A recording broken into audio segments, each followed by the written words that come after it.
Hello students and welcome back to the channel our official real concept and heat and transfer का ये second part है। आज हम part 2 में discussion करने वाले हैं। जैसे कि हमने प्रीवियस टॉपिक में ऑलरेडी बताया था कि हम अपना कॉन्सेप्ट मोलर विशिष्ट ऊष्मा से स्टार्ट करेंगे, तो वही टॉपिक हम कंटिन्यू करेंगे। बट जो भी हमारा प्रीवियस लेक्चर है ज़रूर उसको एक बार रिवाइज़ कर लिया करिए, क्योंकि सारे टॉपिक एक दूसरे से लिंक होते हैं। तो फाइनली आज के क्लास में हम लोग मोलर विशिष्ट ऊष्मा के बारे में बात करने वाले हैं। मोलर विशिष्ट ऊष्मा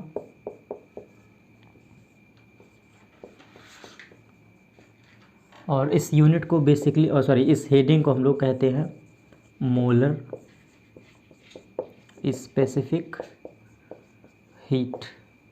मोलर स्पेसिफिक हीट।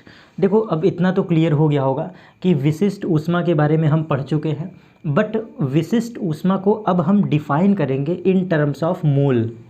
जैसे एकदम सिंपल सा तरीका समझो, विशिष्ट ऊष्मा हमने आपको पढ़ा दिया है। विशिष्ट ऊष्मा के ही यूनिट को या इस छोटे से टर्म को हम लोग मोल के टर्म में जब रिप्रेजेंट करते हैं तो वही ऊष्मा आपकी हो जाती है मोलर विशिष्ट ऊष्मा। अब आइए इसको समझते हैं। विशिष्ट ऊष्मा में हमने बताया था C is equal to Q and whole divide by M delta T. C is equal to Q whole divide by M delta T. This is specific heat formula, आपने पढ़ा था।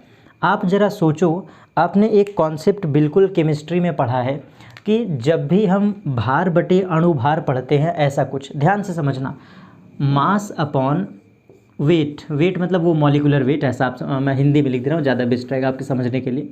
मोल में आप पढ़ते होंगे भार in terms of gram and whole divide by अणुभार, आपको याद होगा। ऐसा पढ़ते हैं तो ये क्या कहलाता है? मोल कहलाता है, मोल।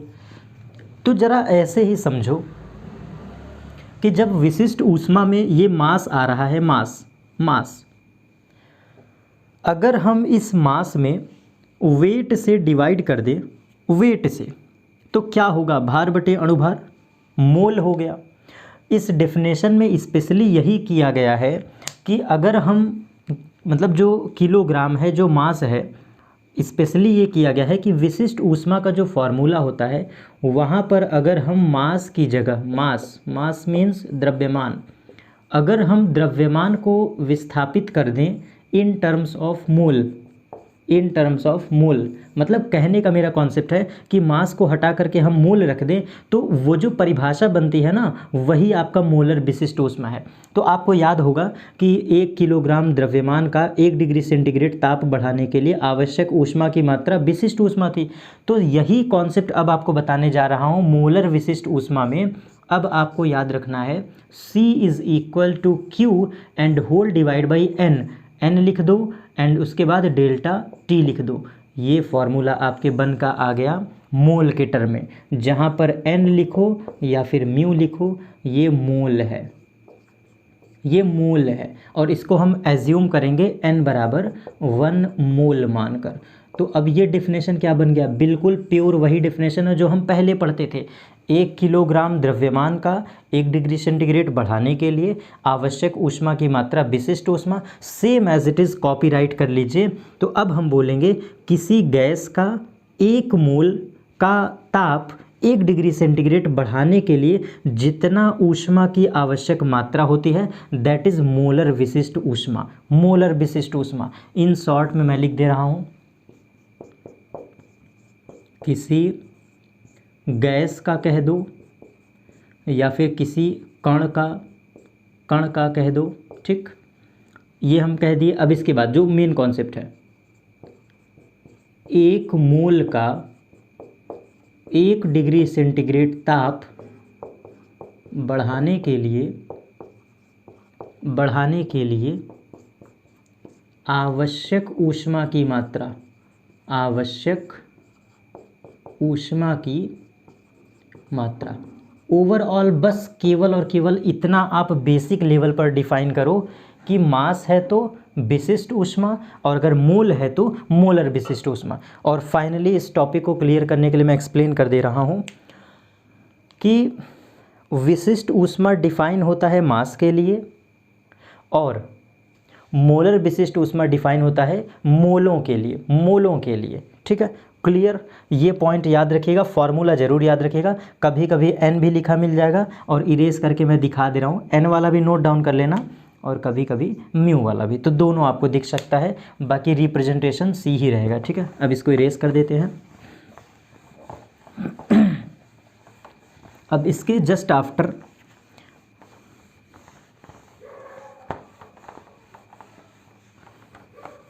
बहुत ही मोस्ट इम्पॉर्टेंट दो डेफिनेशन है, गौर करिएगा बहुत ही ज़्यादा। इन शॉर्ट में हम कहते हैं सीपी एंड इन शॉर्ट में कहते हैं सीवी। ये दो बहुत इम्पॉर्टेंट मैं पढ़ा रहा हूँ, ज़रूर इसको याद रखिएगा। इम्पॉर्टेंट नोट करके नोट डाउन कर लो या डेफिनेशन करके, क्योंकि सब बार बार रिपीट हो रहा है इसीलिए। CP and CV. सीपी को हम लोग कहते हैं नियत दाब पर विशिष्ट ऊष्मा, और सीवी को कहते हैं नियत आयतन पर विशिष्ट ऊष्मा। देखो ये हेडिंग है, सीपी सीवी का ये नाम है। ठीक है, मैं बिल्कुल कीवर्ड सिर्फ एक्सप्लेन कर रहा हूँ, इतने से आपका सवाल भी लग जाएगा, फॉर्मूला भी लग जाएगा। बिल्कुल टू द पॉइंट बात कर रहा हूँ, कोई भी हेडिंग से फर्जी बातें नहीं, बिल्कुल to the point, according to definition, according to numerical, बिल्कुल क्लियर कॉन्सेप्ट। आपको ये बात याद रखना है हमेशा के लिए कि सीपी जब भी सीपी कहेगा, सीपी टर्म जब भी आएगा तो आपको याद रखना है कि कांस्टेंट प्रेशर, हमेशा के लिए याद रख लीजिएगा। ये टर्म आपको ज़रूर दिखाई देगा, दैट इज़ कांस्टेंट प्रेशर। अब चाहे पार्टिकल हो चाहे गैस हो, कुछ भी हो, दोनों के लिए आप याद रखिएगा कांस्टेंट प्रेशर का होना बहुत ही ज़्यादा मस्ट है, मतलब मस्ट है। और सीवी का मतलब है constant volume, at constant volume.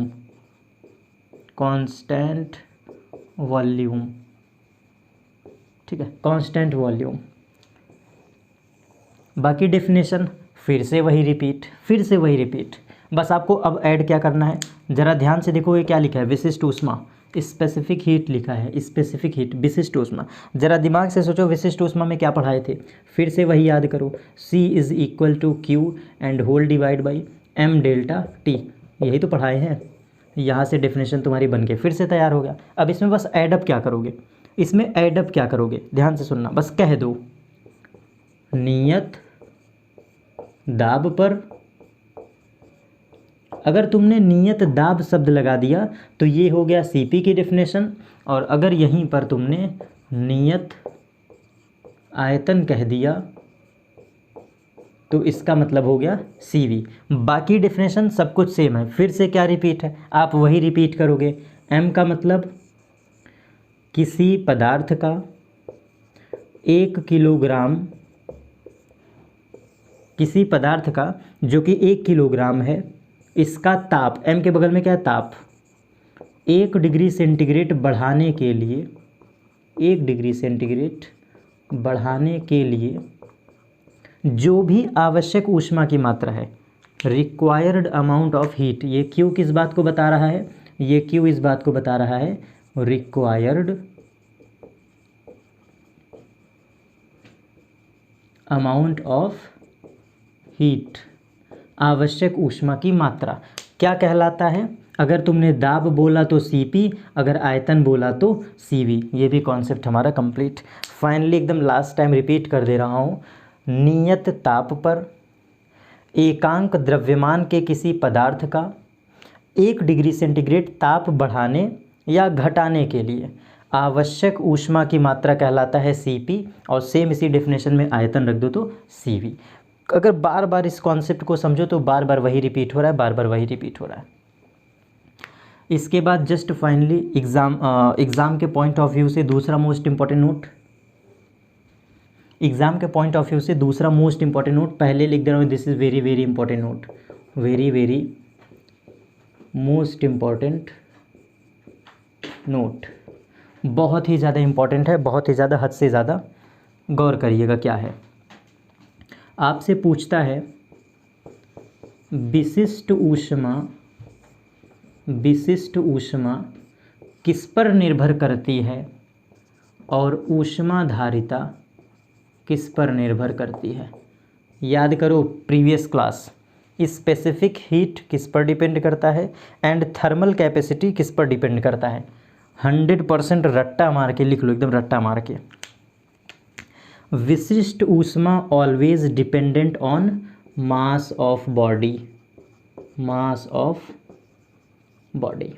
मतलब एकदम सीधा जवाब दो, विशिष्ट ऊष्मा द्रव्यमान पर निर्भर करता है। लिख लो सभी लोग, विशिष्ट ऊष्मा द्रव्यमान पर निर्भर करता है। सर कैसे आपको याद है? याद करो, Q is directly proportional to M, equation number 1। Q is directly proportional to delta T, और 1 और 2 दोनों को मिला दो तो Q बराबर MC delta T, C is equal to Q whole divide by M delta T। आ गया आंसर। यही तो पढ़ाए थे ना, याद करो प्रीवियस क्लास में। तो क्लियर देखो, विशिष्ट ऊष्मा यहीं से तो विशिष्ट ऊष्मा यहीं से तो निकल के आ रहा है। तो देखो C के टर्म में मास। क्लियर हुआ कुछ? आप जवाब दोगे विशिष्ट ऊष्मा specific heat depends on mass of body. विशिष्ट ऊष्मा द्रव्यमान पर निर्भर करती है 100%, जबकि ऊष्माधारिता द्रव्यमान पर निर्भर नहीं करती। इट मीन्स ये द्रव्यमान पर डिपेंड नहीं रहता है, मास से ये इंडिपेंडेंट है, इंडिपेंडेंट। क्लियर? सर कैसे आपको याद है? याद करो formula, delta Q by delta T is equal to S। कहीं पर मास आया? नहीं आया। सो आपको याद रखना है कि ऊष्माधारिता मास पर डिपेंड नहीं होती, जबकि विशिष्ट ऊष्मा मास पर डिपेंडेंट होती है। क्लियर? ये फैक्चुअल बातें बिल्कुल clear. After this topic now I will discuss internal energy of a body. आंतरिक ऊर्जा क्या होता है किसी गैस का, किसी कण का? क्या है आंतरिक ऊर्जा? आंतरिक ऊर्जा डिफाइन करेंगे, फिर थर्मोडायनेमिक का कुछ इक्वेशन डिस्कस करेंगे, और फाइनली इस क्लास को फिर हम लोग कंप्लीट आउट कर देंगे। आपको फार्मूला ज़रूर याद रखना है मेरे प्यारे बच्चों। जितना फार्मूला आपको मिल जाए सब रट्टा मार लीजिए, मैक्सिमम फार्मूले जो भी हैं ज़रूर रट्टा मार लीजिए, ठीक है। चलिए, जितना भी टॉपिक बता रहा हूँ बस प्लीज़ इतना ही मैं कहूँगा, इतना ही हमारी रिक्वेस्ट है, रिपीट कर लीजिए बस, बाकी आपकी मर्ज़ी। इंटरनल एनर्जी ये लास्ट टॉपिक है एक तरह से। इंटरनल एनर्जी, किसी गैस की आंतरिक ऊर्जा क्या होता है? दिस इज हेडिंग आंतरिक ऊर्जा। अब आपको बताएं, इसमें कुछ खास नहीं है, ऊर्जा हमने पढ़ा तो आंतरिक ऊर्जा से बिल्कुल क्लियर तात्पर्य है। टू द पॉइंट अगर बात करें, बहुत कॉम्प्लेक्स नहीं है, किताबों में बहुत कॉम्प्लिकेटेड बना देता है इन टॉपिक को।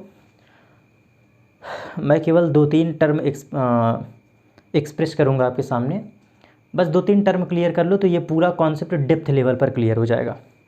आइए समझते हैं। आप ज़रा खुद से फील करो, ऊर्जा के बगल में लिखा है आंतरिक, तो सबसे पहली इसकी बेसिक डेफिनेशन बनती है किसी कण का किसी पार्टिकल के द्वारा या फिर किसी सब्सटेंस के द्वारा,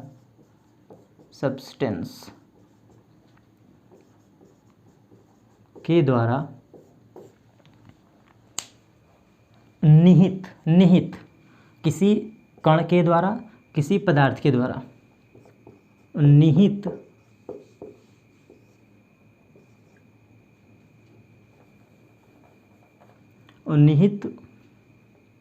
ऊर्जा।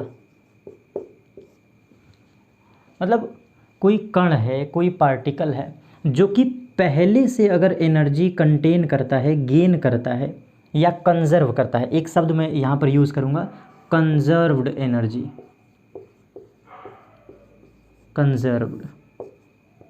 मतलब कोई बॉडी है वो पहले से एनर्जी क्या है, कंजर्व किया है, कंजर्व। तो आप कहोगे कि हाँ वो पार्टिकल क्या है, आंतरिक ऊर्जा है। दूसरे अगर लेवल पे चलें तो देखो, दूसरे लेवल पर यहाँ पर भी डिफाइन करते हैं, किसी पार्टिकल के द्वारा किसी पार्टिकल, अब पार्टिकल में पूरा यूनिवर्स आ जाता है, मतलब पेड़ पौधे, हम मानव, पक्षी, सजीव निर्जीव, लोहा लकड़ी, कार, ट्रेन, कुछ भी पार्टिकल में हम सब आते हैं, पूरा यूनिवर्स, यहाँ तक कि अर्थ भी। अगर किसी कण के द्वारा कंपन ऊर्जा, कंपन ऊर्जा का मतलब है वाइब्रेशन एनर्जी, कौन सी एनर्जी, वाइब्रेशन एनर्जी अगर है तो that is known as internal energy of that body. अगर किसी पार्टिकल के द्वारा कंपन ऊर्जा है तो हम ये कहेंगे कि उस कण के द्वारा क्या गेन है, आंतरिक ऊर्जा। सेकंड इज, अगर किसी कण के द्वारा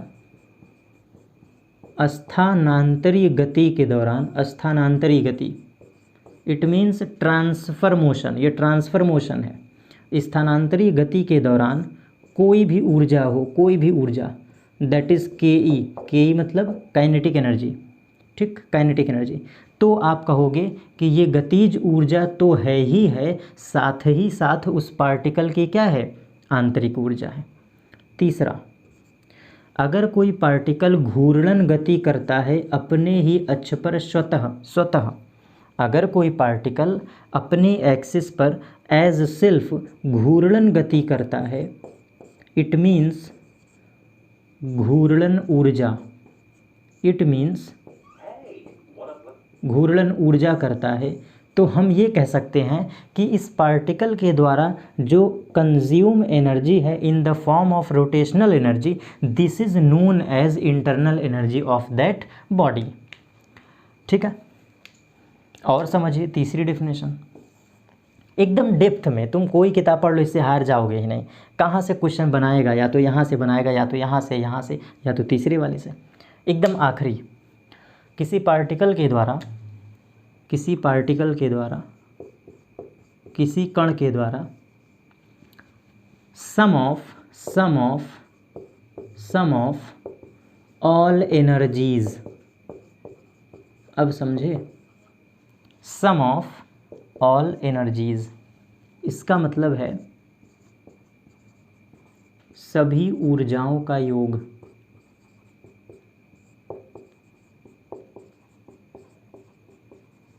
कोई कण है जो अपने अंदर जितनी ऊर्जा रखा है, rotational, vibrational, wave energy, sound energy, कुछ भी कह लो, कुछ भी, सभी ऊर्जाओं का योगफल क्या कहलाता है, आंतरिक ऊर्जा कहलाता है उस बॉडी का। बस इतना ही अभी डिफाइन करूँगा आपके लेवल पर, और आपके लेवल पे क्या बच्चा, मैंने बहुत ज़्यादा ही लेवल पर बता दिया, ये भी डेफिनेशन इतना मिलता नहीं है, मैंने बहुत ज़्यादा बता दिया। ठीक, नोट डाउन कर लीजिएगा, कभी भूलेंगे नहीं, ज़िंदगी में नहीं भूलेंगे। आगे चलते हैं, ये भी कॉन्सेप्ट हमारा कंप्लीट। इंटरनल एनर्जी को यू से रिप्रेजेंट करते हैं, लिख लीजिएगा। एक और नोट, जितने भी प्रकार की एनर्जीज इस यूनिवर्स में एग्जिस्ट करती है, सभी का यूनिट जूल होता है, लो, ठीक, याद कर लो। इस यूनिवर्स में जितने प्रकार की एनर्जी होती है, गतिज ऊर्जा, स्थितिज ऊर्जा, ध्वनि ऊर्जा, प्रकाश ऊर्जा, विद्युत चुंबकीय ऊर्जा, चुंबक ऊर्जा, कुछ भी, मतलब कुछ भी, नाभिकीय ऊर्जा, जो मैं नहीं भी बोल पा रहा हूँ, भाप ऊर्जा, वाष्पन ऊर्जा, कुछ भी कह लो, कुछ भी, इस ब्रह्मांड में निहित सभी ऊर्जाओं का मात्रक होता है जूल। क्या होता है भाई, जूल। बस एक एक्सेप्शन है, ऊष्मा को छोड़कर, ऊष्मा, हीट, ये एक्सेप्शन है, पूरे फिजिक्स का एक्सेप्शन है।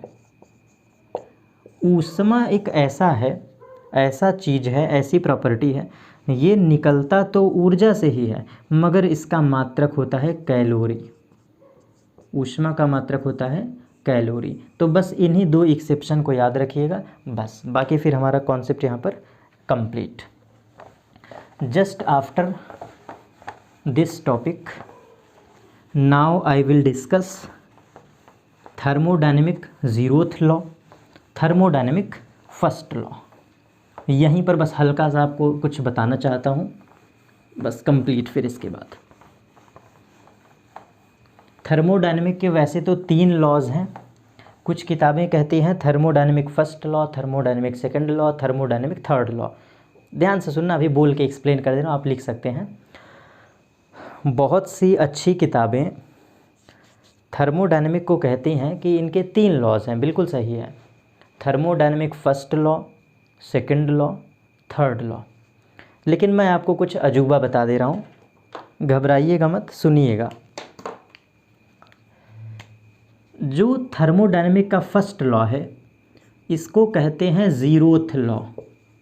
ये लिख लो, ये मैं इसलिए बता रहा हूँ क्योंकि विचित्र ही प्रश्न पूछता है, विचित्र, और तुम पढ़े नहीं होते तो यही गलती कर देते हो। ज़ीरोथ लॉ, ज़ीरोथ लॉ को ही कहते हैं थर्मोडायनेमिक का फर्स्ट लॉ। और देन फाइनली जीरो के बाद क्या आता है? फर्स्ट। तो थर्मोडायनेमिक फर्स्ट लॉ। और अगर उस दुनिया से देखें तो first law is second law. अगर हम गिनती की दुनिया से देखें तो ये है फर्स्ट लॉ, ये है सेकंड लॉ, आगे आएगा थर्ड लॉ। बट विचित्र दुनिया ये है, ज़ीरोथ से कहानी शुरू होता है। पहले ज़ीरोथ लॉ, फिर फर्स्ट लॉ, फिर सेकंड लॉ, सेकंड लॉ, ठीक है। और ये जो सेकंड लॉ है, थोड़ा थोड़ा कीवर्ड बता दे रहा हूँ। जो सबसे इसका आखिरी लॉ है, इस लॉ को ही हम लोग कहते हैं कार्नो इंजन का सिद्धांत।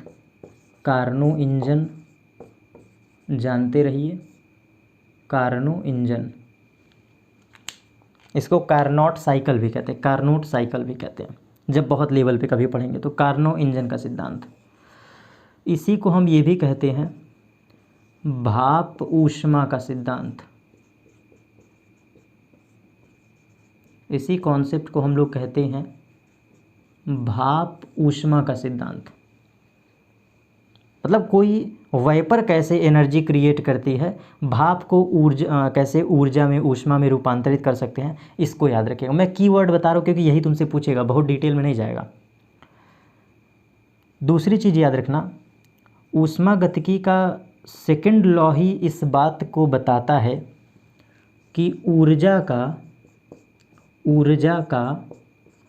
ऊष्मा में रूपांतरित या रूपांतरण संभव है। और इस प्रोसेस को ही कहते हैं कार्नोट इंजन या फिर कार्नोट साइकिल। जैसे समझना मेरे बच्चा लोग, ये जो मैं डेफिनेशन या जो भी टर्म मैं बता रहा हूँ, सेकंड लॉ इस बात को प्रूव करता है बाय प्रैक्टिकली कि ऊर्जा का ऊष्मा में परिवर्तन संभव है, मतलब पॉसिबल है।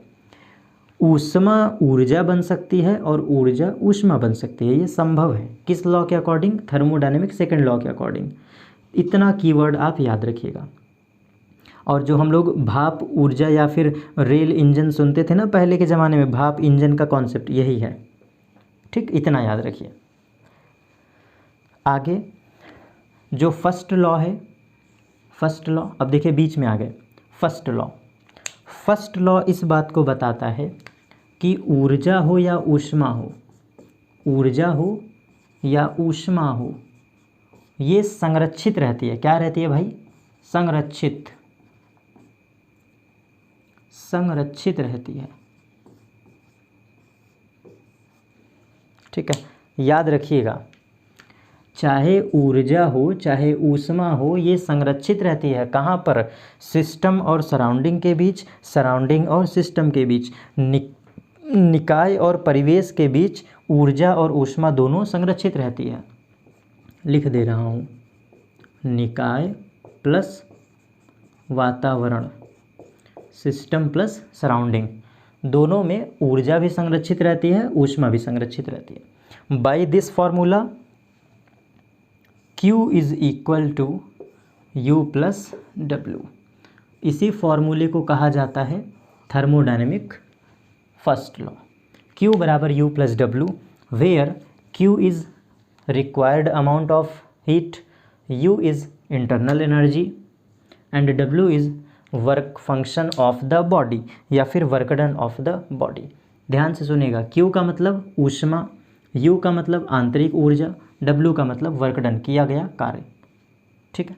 Q का मतलब required amount of heat, you का मतलब इंटरनल एनर्जी, डब्ल्यू का मतलब कार्य। तो बाय दिस फार्मूला ये भी prove, hence proved. Zeroth law के लिए थोड़ा सा मुझे कॉन्सेप्ट क्लियर करना पड़ेगा, तो ज़ीरोथ लॉ के लिए मैं इन सारी चीज़ों को इरेज कर देता हूँ।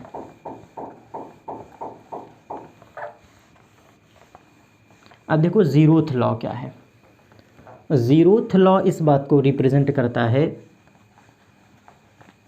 ज़ीरोथ लॉ मेनली आपका तापांतर पर संबंध स्थापित करता है। जो ज़ीरोथ लॉ है ये अगर दो वस्तुओं के बीच तापांतर कुछ है तो ये तापांतर में संबंध स्थापित करता है, इसका मेन काम है संबंध स्थापित। मतलब ज़ीरोथ लॉ का काम ही है टेम्परेचर के बारे में बताना, स्थापित करता है। ज़ीरोथ लॉ टेम्परेचर डिफरेंस में संबंध स्थापित करता है। फाइनली ये कोरिलेट है टेम्परेचर से, कोरिलेट है टेम्परेचर से। आइए हम एक यहाँ पर ऐसे निकाय की गणना करते हैं। ये देखिए निकाय, ये कोई एक हमने निकाय लिया है, चैम्बर है, इसके बीच मुझे नहीं पता क्या है, गैस के पार्टिकल हैं क्या है कैसे है मुझे नहीं पता। मैं इतना जान रहा हूँ कि इस चैम्बर का हमने कर दिया है 4 हिस्सा। ये देखो इस चैम्बर का हमने 4 हिस्सा, इस निकाय का हमने 4 पार्ट कर दिया है। एक पार्ट है ए, एक पार्ट है बी, एक पार्ट है सी एंड एक पार्ट है डी। कोई निकाय है, हमने इसके भीतर निकाय के भीतर 4 निकाय कर दिया है। 2 कर दो, 3 कर दो, 5 कर दो, 10 कर दो, आपकी मर्जी। हमने ऐसा कुछ किया कि किसी निकाय के भीतर निकाय स्थापित कर दिया, सिस्टम के इंटरनल साइड में सिस्टम कर दिया।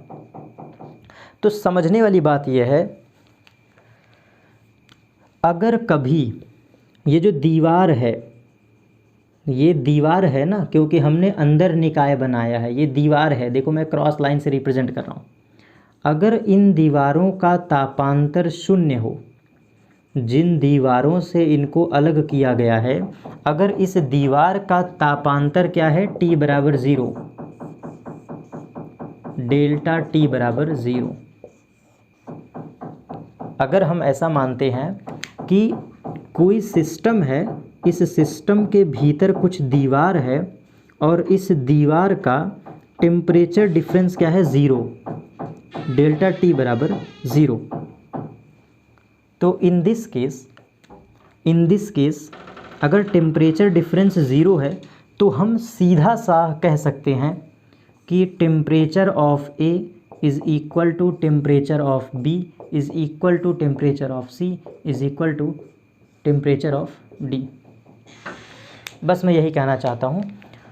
तो इसमें मेन कॉन्सेप्ट यही है कि अगर अंदर की दीवार तापीय साम्य में है, तापीय साम्य का मतलब डेल्टा T बराबर 0, अगर अंदर के दीवारों में कोई टेम्परेचर का डिफरेंस नहीं है, यहाँ की जो दीवारें हैं ये या तो आइसोथर्मल है, मतलब ये जो दीवार हैं, जो वॉल हैं, ये आइसोथर्मल हैं, आइसोथर्मल का मतलब होता है समान ताप का होना, आइसोथर्मल का मतलब होता है समान ताप का होना। तो अगर दो दीवारों के बीच आइसोथर्मल का स्टेट फॉलो हो रहा है between 2 walls, if isothermal are creates then the system sees temperature of both system are equals. Means basically आपको समझाना चाह रहा हूँ कि जो दीवार है, जो निकाय की दीवार है, अगर ये आइसोथर्मल है, आइसोथर्मल का मतलब होता है डेल्टा T बराबर 0, यहाँ पर तापांतर नहीं है, देखो मैंने इसलिए बनाया है दीवार, यहाँ पर तापांतर नहीं है, तो हम सीधा साधा कहेंगे कि A B C D या जो भी निकाय हैं वह सदैव तापीय साम्य में होंगे, वह सदैव तापीय साम्य में होंगे, तापीय साम्य में होंगे। ठीक है, बस यही आपको समझाना चाह रहा था। ये सारे लॉज हमारे कंप्लीट एंड बिल्कुल लास्ट में अब हम पढ़ने वाले हैं, बिल्कुल लास्ट टॉपिक आज के क्लास का, दैट इज़ कैलोरीमेट्री प्रिंसिपल। बहुत हार्ड है, सिर्फ फार्मूला मैं बताने वाला हूँ, बाकी प्रैक्टिस है इस पर। आइसोथर्मल का बिना प्रैक्टिस के आपको समझ में आने वाला नहीं है। क्यों? क्योंकि सॉरी, आइसोथर्मल कहाँ भूल गए भाई, कैलोरीमेट्री प्रिंसिपल, कैलोरीमिति का सिद्धांत। ये हीट ट्रांसफ़र का जो आज का लेक्चर है सबसे आखिरी टॉपिक है, ध्यान से समझिएगा। ये सिर्फ और सिर्फ प्रैक्टिस डिफाइन करता है कि आप सवाल लगा पाओगे कि नहीं। कैलोरीमेट्री प्रिंसिपल, कैलोरीमिति का सिद्धांत, ये बिल्कुल मोस्ट इम्पॉर्टेंट है। कैलोरीमिति का सिद्धांत, कैलोरीमिति का सिद्धांत में आपको बस इतना याद रखना है, बिल्कुल फार्मूला, क्योंकि उसके अलावा मैं कुछ और एक्सप्लेन इसमें नहीं कर सकता।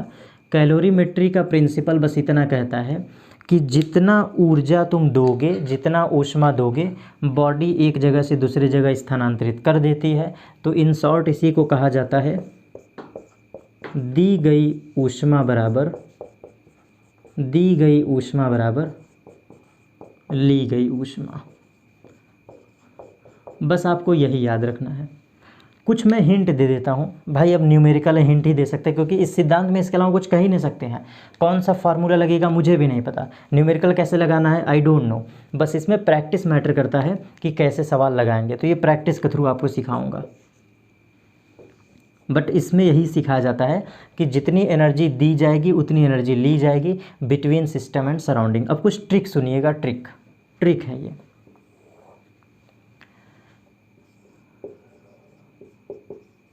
अगर सिस्टम मीन्स निकाय, अगर सिस्टम ने ऊष्मा को छोड़ा है, छोड़ना का मतलब रिलीज़ कर दिया, तो निकाय ने छोड़ा है तो एक्सेप्ट कौन करेगा? परिवेश। दो ही चीज़ है ही, इसके अलावा और कुछ है ही नहीं।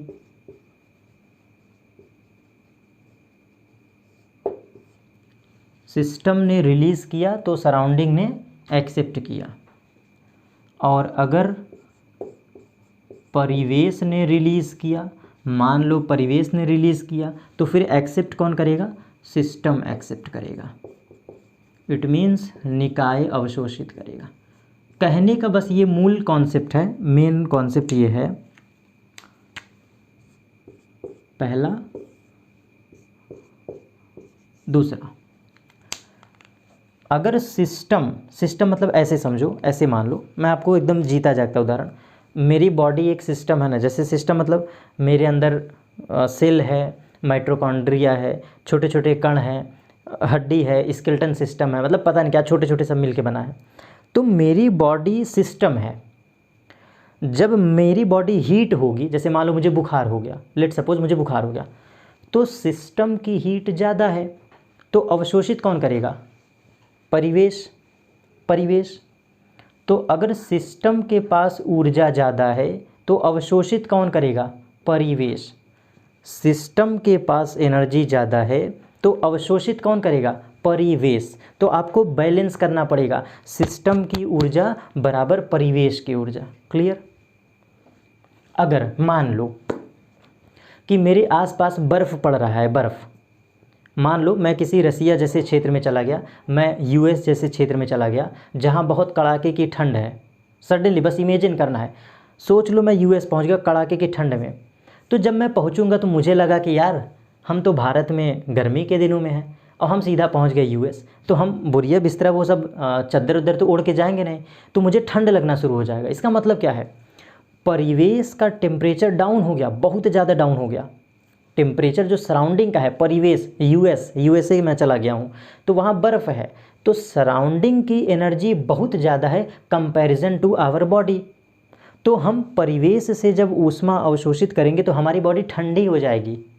क्यों? क्योंकि परिवेश की ऊर्जा ज़्यादा है। तो बस कॉन्सेप्ट इतना क्लियर करना चाह रहा हूँ, न्यूमेरिकल में तुमको यही पहचानना रहेगा कि कौन ऊष्मा छोड़ रहा है, कौन ऊष्मा अवशोषित कर रहा है, और बस उसी पे ये फार्मूला लगा दो, दी गई ऊष्मा बराबर ली गई ऊष्मा। अब आप कहोगे सर फार्मूला लगाएं कौन सा? तो दो ही फार्मूला है बच्चा, दो ही फार्मूला, ध्यान से सुनना। या तो m1 c1 डेल्टा टी, याद करो q बराबर mc डेल्टा थीटा बराबर m2 c2 डेल्टा टी। ये काट मत देना, ये तापांतर है, अलग अलग होगा, बॉडी का टेम्परेचर डिफरेंस अलग अलग होगा, तो ये तापांतर है। पता चले सेम दिखे तो काट दो, काटना नहीं है। तो Q बराबर एम सी डेल्टा थीटा एक बॉडी का बराबर एम सी डेल्टा थीटा दूसरे बॉडी का, लगा देना आंसर आ जाएगा, इसी से प्रैक्टिस करेंगे। और दूसरा फार्मूला होता है Q बराबर एम एल फार्मूला, पढ़ाए थे ना एम एल फार्मूला, तो आप अप्लाई करोगे M1L1 is equal to M2L2। बस इसके अलावा अगर मैं कोई तीसरा फार्मूला यूज़ करूँगा तो आप बताना, है ही नहीं, सिंपल सी बात, है ही नहीं। तो कैलोरीमेट्री का प्रिंसिपल पूरा हमने यहाँ पर भी बैलेंस कर दिया, बाकी प्रैक्टिस ही है। कैलोरीमेट्री का प्रिंसिपल इससे ज़्यादा मत पढ़िएगा, आवश्यकता नहीं है, सवाल इसी से हो जाएंगे। तो अप्रॉक्सीमेट सारे टॉपिक हमारे कंप्लीट। एंड जस्ट आफ्टर इसके बाद हम लोग जब हीट ट्रांसफ़र का थर्ड लेक्चर लेकर आएंगे तो वहाँ पर फिर हम अलग अलग चीज़ें बात करेंगे, थोड़ा सा बेसिक चालन संवहन ये सब बात करेंगे, और फिर किसी क्षण की ऊर्जा क्या होती है ये बात करेंगे। तो बाकी ये सब टॉपिक आगे का है। मिलते हैं फाइनली नेक्स्ट क्लास पर। आज का टॉपिक सिर्फ इतना सफिशिएंट है, रिवाइज़ करते रहेगा, मैं बार बार इतना कहूँगा। मिलते हैं फाइनली नेक्स्ट क्लास पर।